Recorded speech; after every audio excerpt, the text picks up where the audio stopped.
बैसाख के महीने में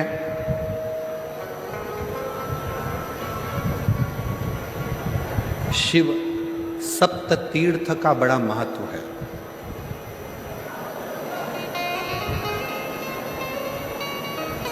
जिस नारी को 30 साल हो गए हों, बच्चे नहीं हों, 30 साल हो गए हों, संतान नहीं हो, 25 साल हो गए, 20 साल हो गए, संतान का सुख ना हो, और डॉक्टर ने कह दिया कि कोई बहुत बड़ी बीमारी किसी व्यक्ति को है, रोग बड़ा, बीमारी बड़ी है,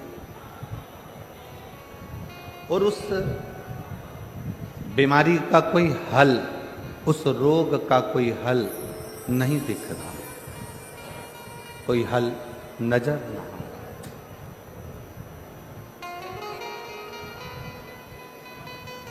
कोई हल दिख ना रहा। तो बैसाख महीने में शिव सप्त तीर्थ का एक अनुष्ठान अपने जीवन में जरूर करें।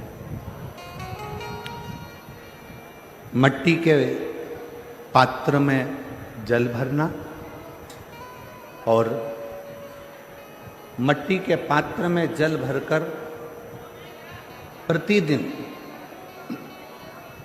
रोज 7 दिन का ये नियम होता है सप्ततीर्थ का। सप्ततीर्थ बस बैसाख के महीने में जब आप सप्ततीर्थ का अनुष्ठान करें, 1 घड़ा जल का रोज भरें प्रतिदिन, और 1 बेलपत्र, 1 शमी पत्र उस घड़े के नजदीक में कोई पात्र में अवश्य रखें। पात्र को, जो जल का घड़ा है, जल का पात्र है, उसको मट्टी के ही दीप से या कोई श्वेत वस्त्र जिसको मला गया हो, धोया गया हो, साफ हो, उस वस्त्र से ढक दें। एक दिन एक शिवालय में जाएं, शमी पत्र अशोक सुंदरी वाली जगह पर समर्पित करें।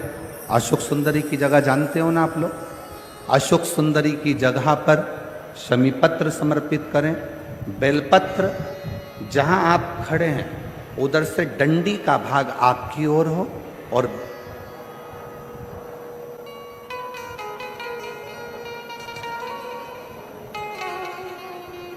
जहां आप खड़े हैं वहां डंडी का भाग आपकी ओर हो और बेलपत्र शिव जी को समर्पित करा जाए।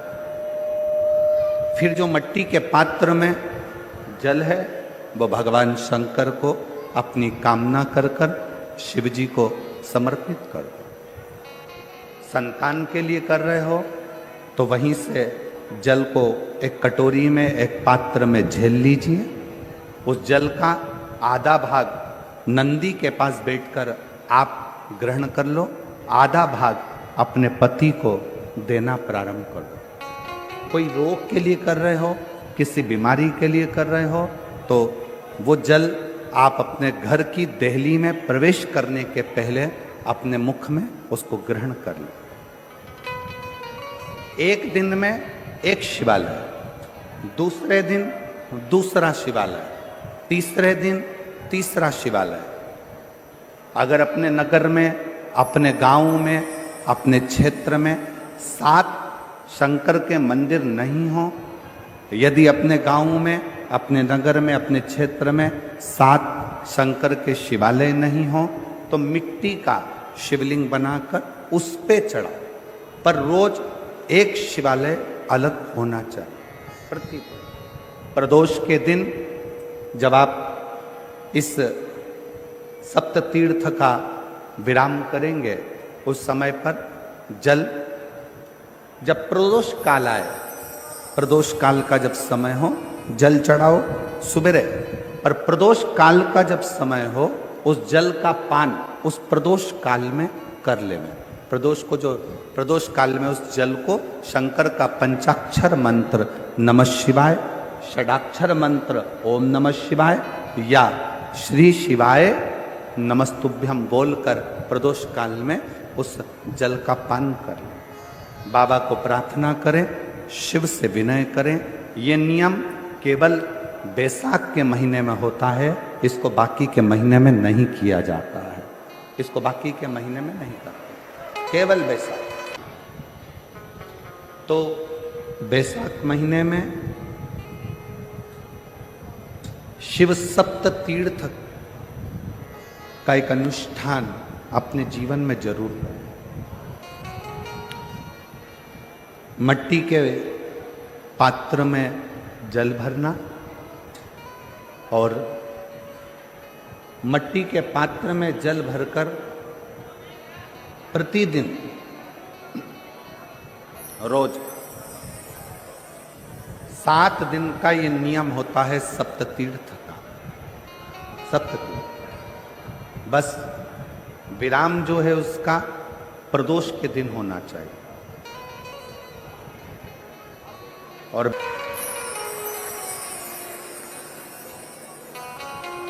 शिव सप्त तीर्थ का जो नियम है वो अपने जीवन में धारण करें। और हम तो कहेंगे शिव महापुराण की कथा श्रवण करने वाले प्रत्येक बेटा बेटी से, शिव महापुराण की कथा सुनने वाले प्रत्येक शिव भक्त से हम तो कहेंगे कि शरीर में कोई रोग नहीं भी है, संतान की प्राप्ति नहीं भी चाहिए, उच्च शिक्षा के लिए आप कर रहे हैं, अपने जीवन की खुशहाली के लिए कर रहे हैं, तो शिव का सप्त तीर्थ अनुष्ठान अवश्य करें, अवश्य करें और अपने जीवन को सार्थक करें। धन्यवाद।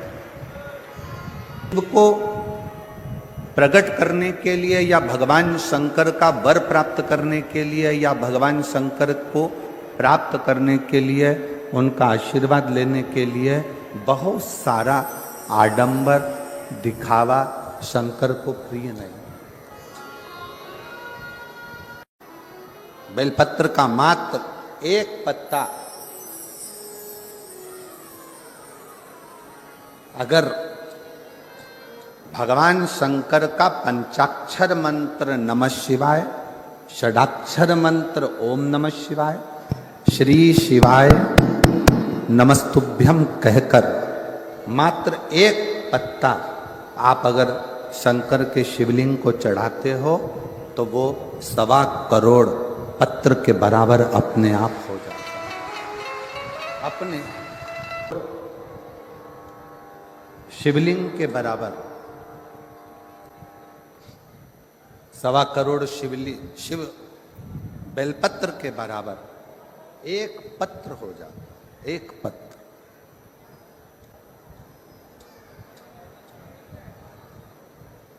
अब कोई तुमसे कह दे हमने संकल्प लिया है 1.25 लाख शंकर भगवान को शिवलिंग पर बेलपत्र चढ़ाऊंगा, ना, इतने बेलपत्र का संकल्प तब लेना जब तुमने इतने बेलपत्र के वृक्ष लगाए। बेलपत्र के पत्र के अंदर 33 कोटि देवताओं का वास होता है, 33 कोटि देवताओं। और जब आप और हम भगवान शंकर को एक बेलपत्र समर्पित करते हैं, जब आप और हम भगवान शंकर को एक बेलपत्र समर्पित करते हैं तो यह मानकर चलना तुम एक देवता पर बेलपत्र नहीं चढ़ा रहे हो, 33 कोटि देवताओं की पूजन एक ही बेलपत्र से तुम पूर्ण कर रहे हो, पूर्ण कर।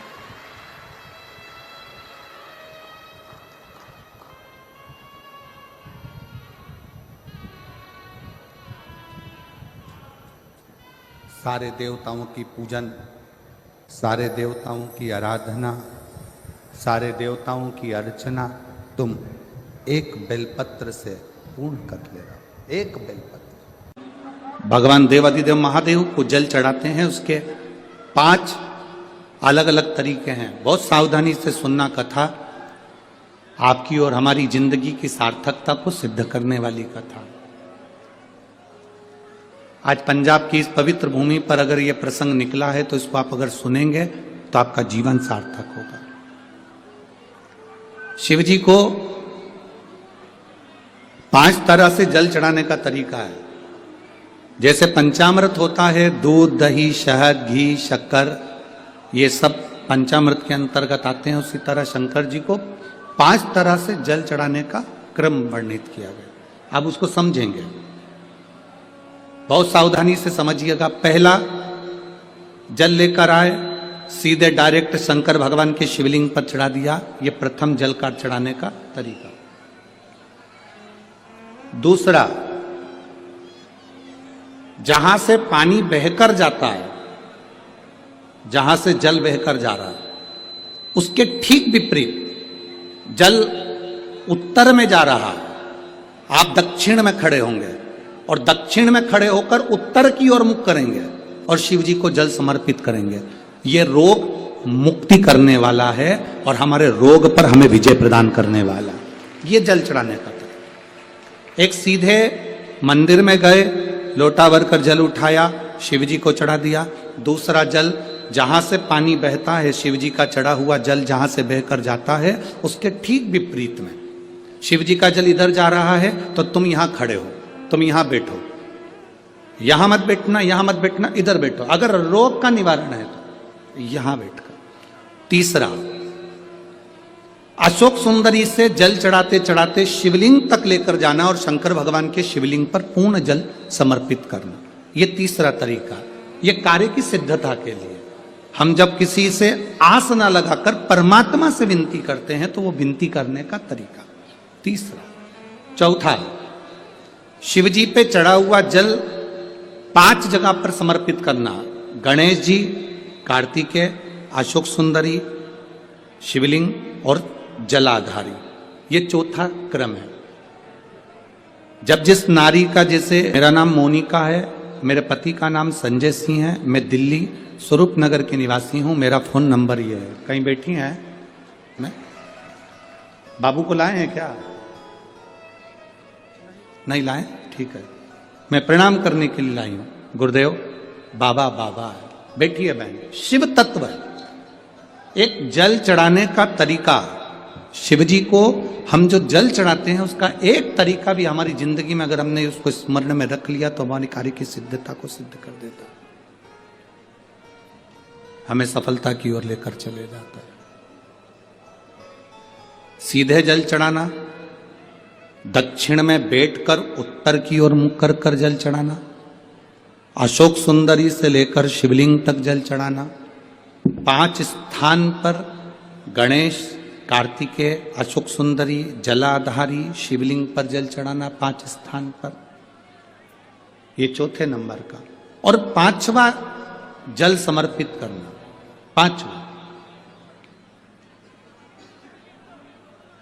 5वें नंबर का जल।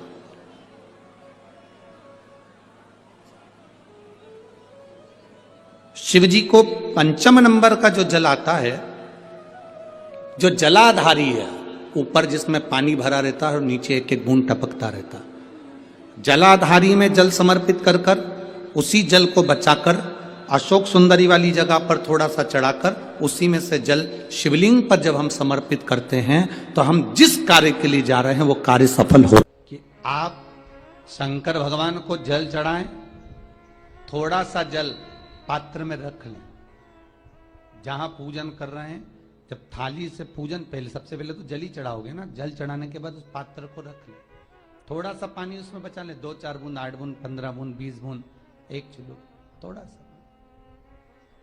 भगवान शिव की आराधना करी, आपने दिया बत्ती करा, पूजन करा, आराधना करी, मंत्र जाप करा, घंटी का नाद करा, और भी लोग आए, उन्होंने भी भगवान का नाम लिया।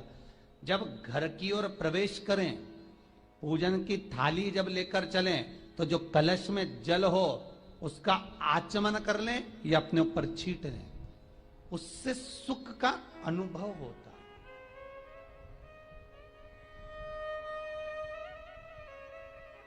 स्कंद पुराण कहती है मनुष्य के जीवन के दुख को समाप्त करने में जल की परिभाषा प्रबल है।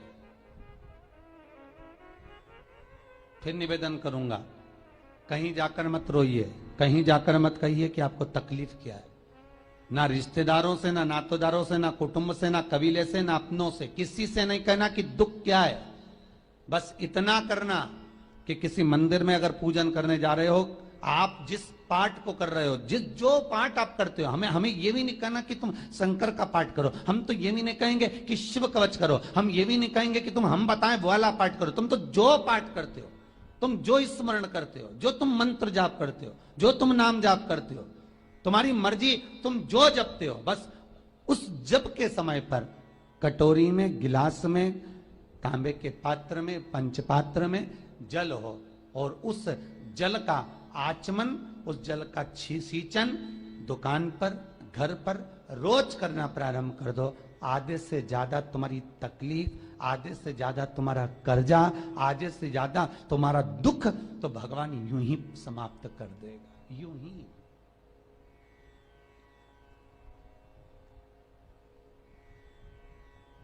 हम जल कौन सा सींचते हैं भगवान, अपनी दुकान पर पानी कौन सा छोड़ते हैं, अपने घर पर जल कौन सा सींचते हैं। जब मटके में से भरकर लिया है, कुंड में से भरकर लिया है, अपने घर में नल में से भरकर लिया है, और वो पानी लाने के बाद में अपन सब दूर छीट दिया। अपन वो वाला पानी कभी नहीं छीटते जो रखा है, जो आराधना के लिए रखा है, साधना के लिए रखा है, जो भगवत स्मरण के लिए रखा है, हमने वो नहीं छीटा। हम तो भरकर लाए और छीट दिए। अरे भाई, बहुत दुख है, बहुत तकलीफ है, बहुत कष्ट है, कहीं मत भटको। जिससे तुम्हारी अच्छी पटे उसका स्मरण कर कर, उसका भजन कर कर, उसका कीर्तन कर कर, उसका नाम जाप कर कर। हम तो ये भी कहते हैं कि तुम जो भजन कर सकते हो, तुम जो स्मरण कर सकते हो, तुम्हारी चित्तवृत्ति में जो आता हो तुम वो करना। हम भी बताएं तो भी मत करना। तुम्हें अच्छा लगे तो करो, नहीं लगे तो तुम जो कर रहे हो बहुत अच्छा करो, तुम उसको जो। ये जो शंकर जी के ऊपर जो जलाधारी रहती है, जिसमें से बूंद बूंद पानी गिरता है, ये जलाधारी में एक लोटा पानी जो हम चढ़ाते हैं और शंकर जी के ऊपर एक एक बूंद जो पानी गिरता है, उस पानी का पुण्य, शास्त्र कहता है श्रावण के महीने में कांवड़ ले जाकर गंगा का जल शिव को समर्पित करना, गंगोत्री से जल लाकर रामेश्वर को समर्पित करना, उससे 1000 गुना पुण्य जलाधारी ने एक लोटा पानी डालकर बूंद बूंद शंकर पे चढ़ाने के बराबर हो जाता है। उससे 1000 गुना पुण्य उस फल का प्राप्त हो जाता, 1000 गुना पुण्य। तो महाराज, सारे तीर्थ धाम आपके चरणों में, हे भोलेनाथ प्रणाम आपके। जब सारे तीर्थ, सारे धाम, सारे पुण्य, सब कुछ यही, कितना सुंदर लिखा कि आप किसी तीर्थ में नहीं जा सकते, आप सारे सरोवर में नहीं जा सकते, आप किसी नदी तालाब का स्नान नहीं कर सकते, तो शिव महापुराण में जाकर बैठ जाइए। क्यों? क्योंकि सारे तीर्थ, सारी नदियां, सारे तालाब, सारे सरोवर, सब कुछ शंकर की कथा में आकर बैठ जाते हैं। जहां तुम बैठे हो वहां सारे तीर्थ विराजमान है, सारे तीर्थ वहां पर है, आपको कहीं नहीं जाना, यही स्नान। कहां गंगा नहाने जाओ? अब वो भगवान जब विनायक का सिर कट गया